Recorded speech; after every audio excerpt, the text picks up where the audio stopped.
ഗുണാക്കേവ് അല്ലേ? ഗുണാക്കേവ് വീഡിയോ ആണ് വൈറലായിട്ടുണ്ടായിരുന്നത് അല്ലേ?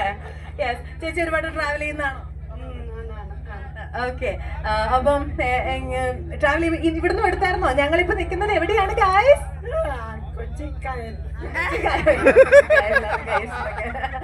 ഓക്കെ. വീഡിയോ ഇടുന്നില്ലേ? ഞങ്ങളുടെ ഷിപ്പിന്റെ ഒക്കെ കൂടിയിട്ട് വീഡിയോ ഇടണം കേട്ടോ. വൈറലാക്കണം കേട്ടോ ഞങ്ങളുടെ ഷിപ്പും കൂടെ. ഓക്കെ. നിങ്ങൾ എല്ലാവരും കൂടെയാണോ പോകുന്നത്? ഈ ടീം തന്നെയാണോ പോകുന്നത്? ഈ ചേച്ചിമാരൊക്കെ തന്നെയാണ് ഈ ചേച്ചിയുടെ വീഡിയോയിൽ വൈറലായിട്ട് കാണുന്നത്. ഓ, അത് ഞങ്ങളൊക്കെ തന്നെയാണ്. ഞങ്ങളെ പുകഴ്ത്തരുതാരും പ്ലീസ് കൈയടിക്കരുതെന്നൊക്കെ. ഓക്കെ. ചേച്ചി ഈ ചേച്ചിയുടെ കൊടുത്ത് ഞാൻ ആരോഗ്യ വകുപ്പ് ജീവനക്കാരാണ്. ഞാൻ പെൻഷനായതാണ്. ഞാൻ ആരോഗ്യം ഹെൽത്ത് ആണല്ലേ? Okay okay. ആ ചേച്ചിയുടെ പേര്?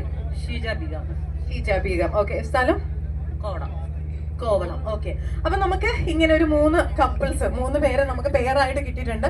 അപ്പൊ ഇവർക്ക് നിങ്ങൾക്ക് തരാൻ പോകുന്ന ചെറിയ സിമ്പിൾ ആയിട്ടുള്ള ടാസ്ക്. ചേട്ടൻ ഇച്ചിരി വിട്ടുവന്നോളൂ. ചേച്ചിയും ചേട്ടനും കൂടെ ഇച്ചിരി അടുത്തേക്കും. നിങ്ങൾ ഇച്ചിരി അല്ല അങ്ങനെ അത്രയ്ക്ക് എടുക്കണ്ട, ഇച്ചിരി അടുത്ത് തന്നാ മതി. അപ്പൊ തരാൻ പോകുന്നത് നിങ്ങൾക്ക് എല്ലാവർക്കും 3 ബലൂൺ വെച്ച് ഞാൻ തരും. ഞാൻ അതാണ് പറയുന്നത്. നിങ്ങൾ ആദ്യം ആലോചിച്ച് വേണമായിരുന്നു. ഇനി ഞാൻ മാറ്റാനും സമ്മതിക്കില്ല. 3 ബലൂൺ വെച്ചിട്ട് ഓരോരുത്തർക്കും അത് ആരാണ് വീർപ്പിക്കുന്നത് എന്നുള്ളത് നിങ്ങൾ തീരുമാനിക്കുക. അത് ഓൾറെഡി ഊതി വീർപ്പിച്ചിട്ട് നിങ്ങളൊന്ന് ടൈ ചെയ്യുക, കെട്ടുക. എന്നിട്ട് കെട്ടിയിട്ട് 2 പേരുടെയും വയറിൽ വെക്കുക. എന്നിട്ട് കെട്ടിട്ട് പൊട്ടിക്കുക. അതിനാണ് ഞാൻ നിങ്ങളൊന്ന് നോക്കിയും കണ്ട് വരണം എന്ന് ഞാൻ പറഞ്ഞത്. അതെവിടെ പോയി? ചേച്ചി അതിനെന്താ ചേച്ചിനെ കെട്ടിപ്പിടിച്ച ചേച്ചിക്ക് എന്തേ പ്രശ്നം?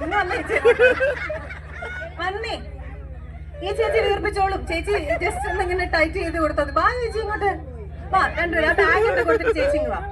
അപ്പൊ നമ്മുടെ ബലൂൺ പോരിട്ട് ഒരു 3 ബലൂൺ വെച്ചിട്ട് ഇവർക്ക് കൊടുത്തോളൂ. 3 ബലൂണാണ് ഓരോരുത്തർ. ഒരുമിച്ച് വീർപ്പിക്കരുത്. ഓരോന്ന് വീർപ്പിച്ചതിന് ശേഷം പിന്നെ